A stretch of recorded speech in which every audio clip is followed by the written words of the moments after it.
Bonsoir, je suis Christelle Lissy de la chaîne Académie de la Nouvelle Conscience.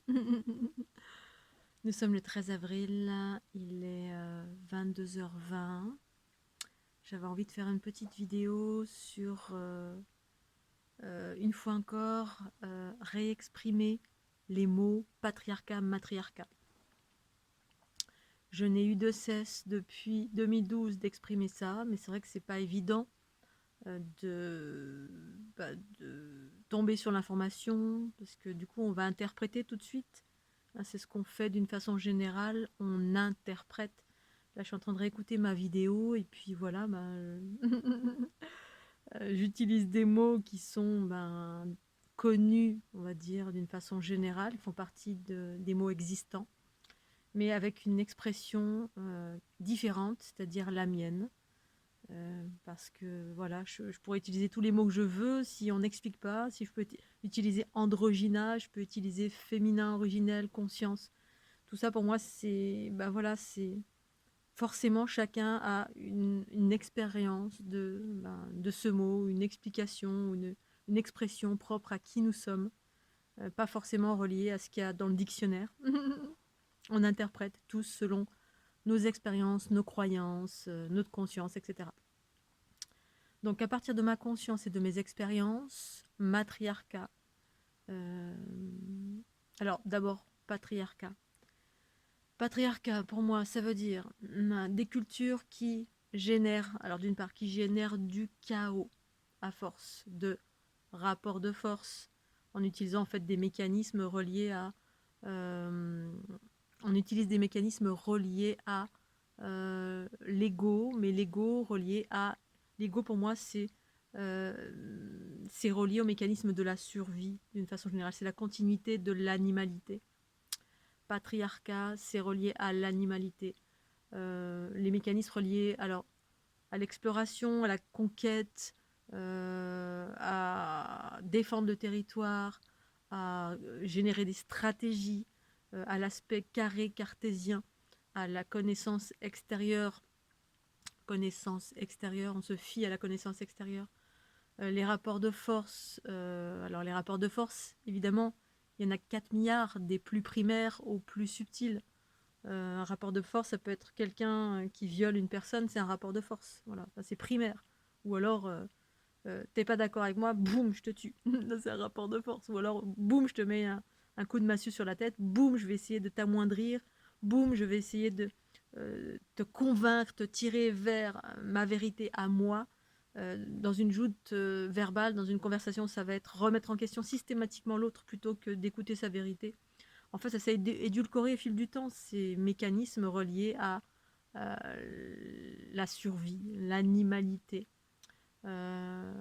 l'ego, les bobos, les conditionnements, les croyances, tout ce qui est des influences, tout ce qui provient de l'extérieur. Alors, les bobos, ça peut être nos bobos, ça peut être des choses qu'on a vécues nous aussi, bien évidemment, des engrammements qui vont générer des blessures, donc des comportements, on va dire, plus ou moins violents ou plus ou moins... voilà, soit on est bourreau, soit on est victime, soit on est indifférent, soit bref, on n'est jamais au centre aligné avec la conscience, qui est plutôt un espace de nous qui est euh, équilibré. Donc ça, c'est le matriarcat. Mais patriarcat, pourquoi? Parce que dedans, effectivement, on entend père. Père relié au... Alors, père, c'est masculin. Hein, papa, c'est masculin dans notre monde duel, notre plan de conscience.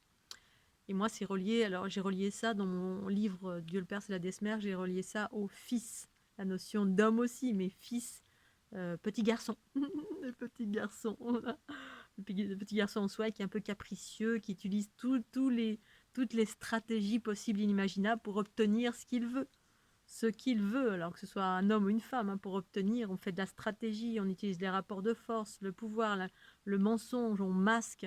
On est dirigé par des peurs aussi, on est dirigé par des croyances, des fausses, entre guillemets fausses croyances, mais c'est même pas des fausses croyances, c'est des croyances qui, voilà, on va voir en priorité les aspects négatifs de chaque chose plutôt que de voir en priorité les aspects positifs de chaque chose. C'est la survie qui est prédominante en nous, hein, en priorité plutôt que de voir les jolies choses. Oh, ne te baigne surtout pas là, c'est dangereux. C'est-à-dire qu'il n'y a aucune notion de féminin qui permet de transcender, de co-créer une réalité harmonieuse même dans le chaos. C'est-à-dire on peut transcender une multitude de choses. Mais ça, c'est tant qu'on ne vit pas la conscience, on ne peut absolument en aucun cas appréhender ça. On voit des choses négatives, c'est négatif en priorité. Il faut faire attention. Bref, on voit que les aspects négatifs de chaque chose en priorité dans nos pensées, paroles et actions. Et ensuite, on peut voir des choses positives quand on rencontre quelqu'un qui nous dit des choses positives. Ah oui, finalement, je peux réviser mon jugement. Bref. Et père, pourquoi? Masculin, pourquoi? Dirigé par donc voilà, toute cette conscience altérée qui est un agrégat de plein de choses qui constituent une conscience, c'est-à-dire des choses extérieures, les mécanismes de survie, les influences, la connaissance extérieure, etc. Bref, tout ce qui va, voilà, tout ce qui génère potentiellement du chaos, de la souffrance, des rapports de force, etc. Et tout ça, c'est relatif au corps physique. C'est pour ça, l'animalité, c'est le corps, c'est la densité qui est engrammée de plein de choses. Des mémoires, des croyances, des influences, des bobos provenant du passé, que ce soit les nôtres, papa, maman, les lignes originelles, la génétique qui a été bridée, bref, 4 milliards de trucs qui enferment le corps physique animal. Animal. Alors après, je parle pas des désirs, voilà, les hormones, tout ça, tous les trucs qui nous dirigent vers le mélange des genres qui nous fait aller, qui nous font violer les femmes, etc. Bref, tout ce qu'on a vécu depuis l'origine jusqu'à maintenant. Père, pourquoi? Père, homme, masculinité. Pourquoi? Alors d'une part parce qu'il y a aussi c'est relié au corps physique, et puis parce qu'en fait, dans la conscience, en tout cas la mienne, euh, le corps physique étant un outil d'incarnation, c'est un outil, c'est une limite, une incarnation. L'incarnation sur cette planète, le corps physique relié à cette planète, est un corps de densité relié à la planète, aux aspects terriens, terre à terre, la nature, les minéraux. On est composé de minéraux, mais il n'y a pas que ça. Mais parce qu'il y a des aspects aussi féminins à l'intérieur, bien évidemment, hein, c'est le mélange des deux. Mais on a été en prédominance dans les aspects terriens au détriment des aspects aériens, féminin, fluidité, eau, légèreté. Et les aspects terriens, le corps, l'animalité, la survie, tout ça, à travers le corps physique, c'est masculin. Dans ma conscience, c'est ce corps de densité. Et ce corps de densité devient androgyne et harmonieux quand il s'unit au corps unitaire, la conscience du principe féminin. Tant qu'il n'y a pas d'unité, on reste plus proche des plans de l'animalité, avec tout ce que ça implique, hein, les rapports de force, le territoire, la conquête. On peut violer tant qu'on veut, on s'en fout, des rapports de force à tous les niveaux, du plus primaire au plus subtil, à travers les sociétés, à travers le truc carré, à travers le sauveur en permanence qui vient, qui voit les aspects négatifs de toute chose en priorité. Bref, tous les trucs négatifs, négatifs, survie, etc. Père, parce que le corps, c'est une partie dense, et la densité, c'est masculin. La matière, qui est un mouvement au niveau des énergies de la Kundalini. Les énergies telluriques, elles sont ascendantes. En tout cas, en ce qui me concerne, quand ça circule dans mon corps, c'est ascendant.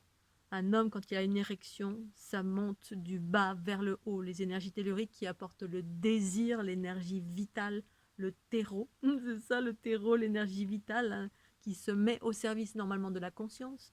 Et comme là, c'est pas la conscience qui dirigeait, c'était un agrégat de plein de choses qui créait ce qu'on appelle l'ego, qui est une espèce de conscience altérée, qui était juste et parfait pour toute le cycle évolutif de l'ère du poisson.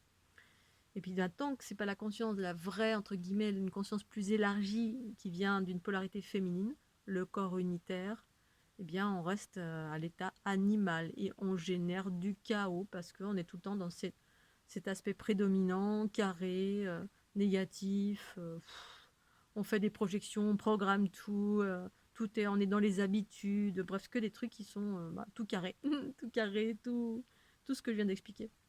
Et matriarcat, eh bien tout simplement, alors qu'on soit un homme ou une femme, hein, l'aspect, le corps physique qui est dirigé de cette façon-là, qu'on soit un homme ou une femme, c'est patriarcal. Voilà. Le matriarcat, c'est quand il y a l'unité des deux, c'est-à-dire le masculin s'unit au féminin, donc la conscience, l'esprit, et oui, c'est féminin, en tout cas pour moi, bien évidemment. La conscience qui embrasse, qui est notre conscience, intuition, le champ universel source des intuitions, la connaissance universelle en soi via nos intuitions tout simplement. C'est notre connaissance source universelle intuitive qui amène, qui enveloppe, qui fusionne, qui transforme, qui équilibre justement avec le corps physique, qui permet de calmer le corps physique quand celui-ci a peur, comme un petit chien qui a peur de tout, qui grogne au moindre truc, qui est tout le temps dans les aspects animaux, bien en équilibre en fusionnant avec le féminin. C'est pas pour rien qu'il y a un mélange des genres, avec les femmes chercher les hommes et les hommes chercher les femmes en permanence pour s'équilibrer, parce qu'il y a eu une scission, une séparation, ça a été juste et parfait. Mais pour moi, l'unité, c'est plus aller chercher, c'est au bout d'un moment, on va plus chercher à l'extérieur. On a fait ce mélange, ça a apporté certaines choses, plein de mélanges de plein de choses. Et puis, en finalité, l'unité, c'est retrouver la conscience source du principe féminin en soi, la déesse, c'est ça la déesse androgyne.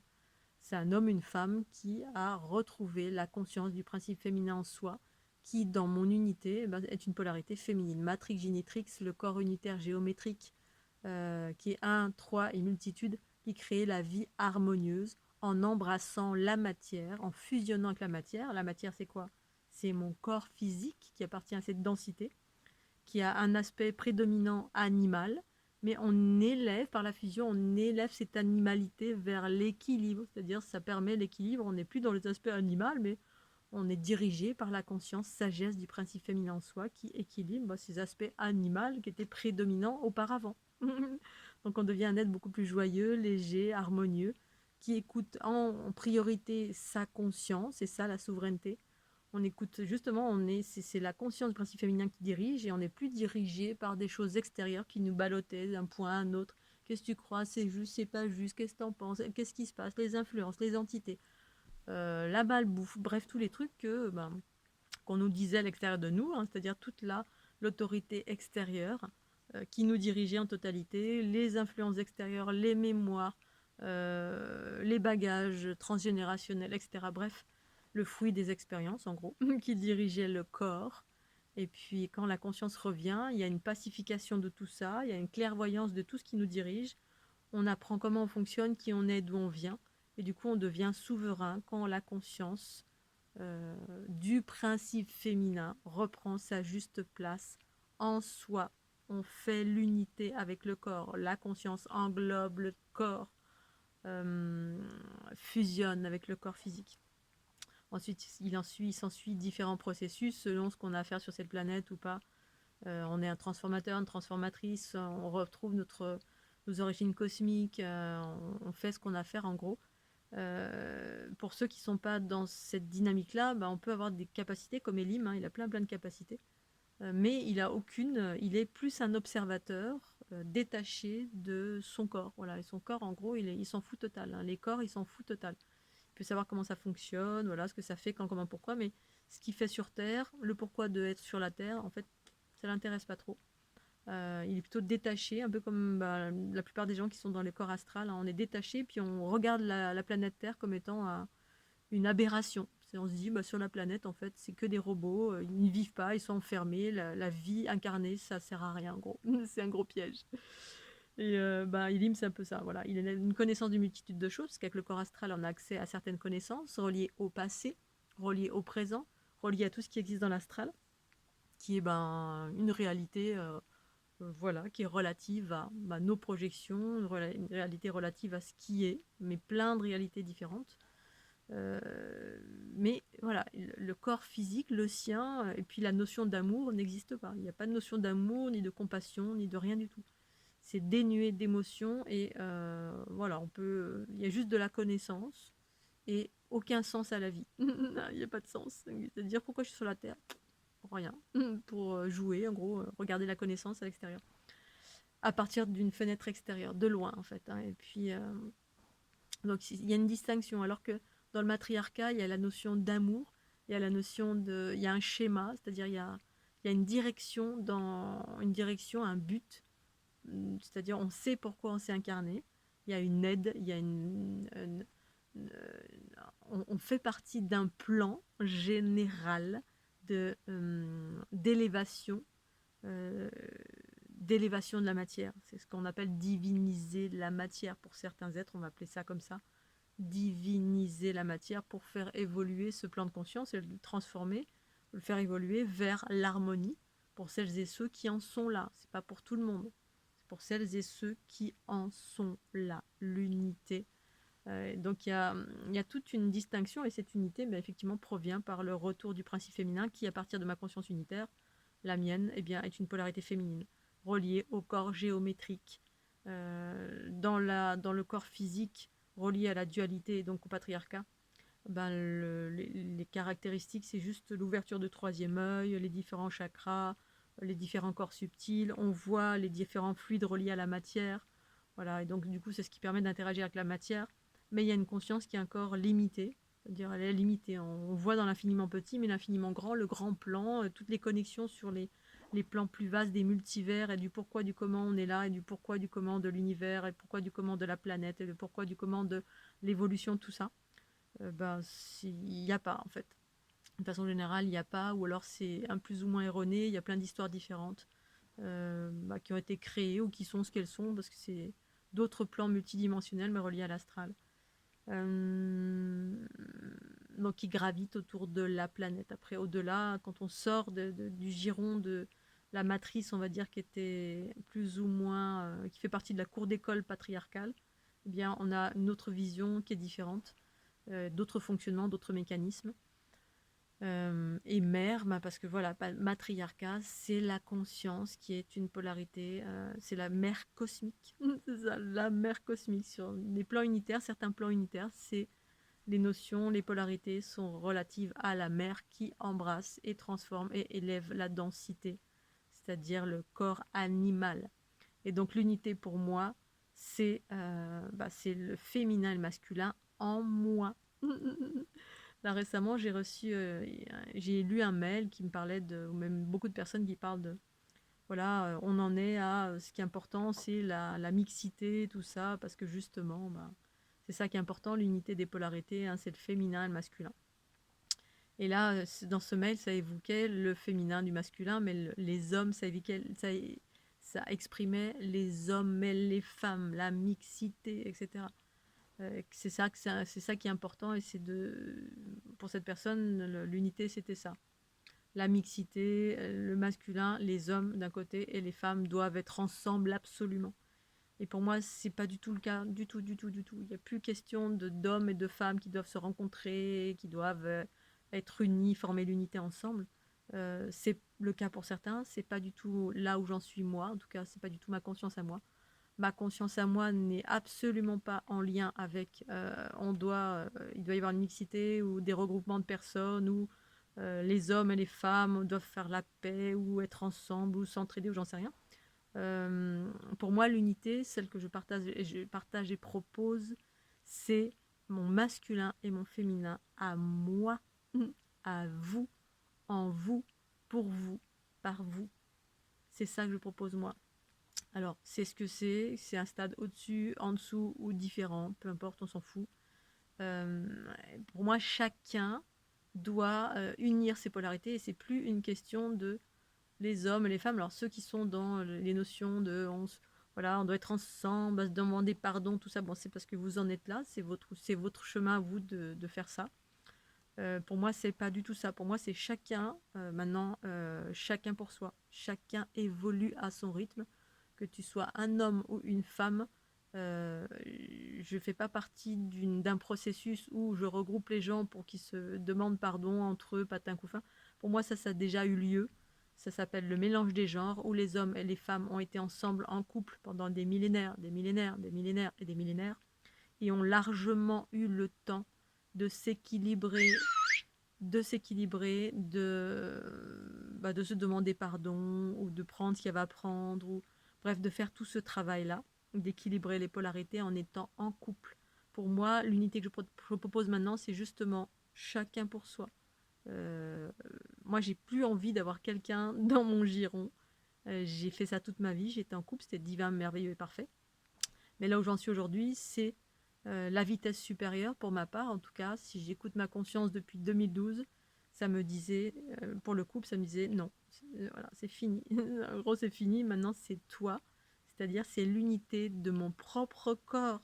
Mes polarités, c'est ça l'être androgyne. C'est plus les hommes et les femmes qui se rencontrent et puis on fait des trucs ensemble et on fait des regroupements ensemble et les hommes et tout ça. Non. Moi, c'est vraiment mon masculin et mon féminin, c'est-à-dire mon corps physique, c'est ma part masculine, plus tous les mécanismes qui en découlent, mon être animal, et ma conscience, la conscience du principe féminin reliée à matrix génitrix, mon corps unitaire géométrique. Euh, pour aller plus vite, justement, ma conscience m'a invité depuis 2012 à justement éviter les rapports de couple pour aller beaucoup plus vite parce que toute la notion de rencontre du féminin et du masculin, c'est-à-dire des hommes et des femmes, ça a eu lieu pendant des millénaires, des millénaires, des millénaires.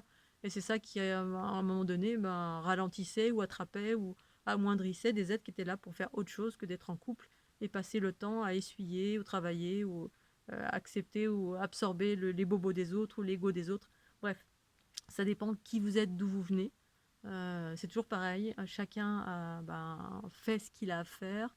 Certains, c'est être en groupe et puis absolument voilà, réunir, être dans la mixité féminin, masculin et faire ce qu'il y a à faire.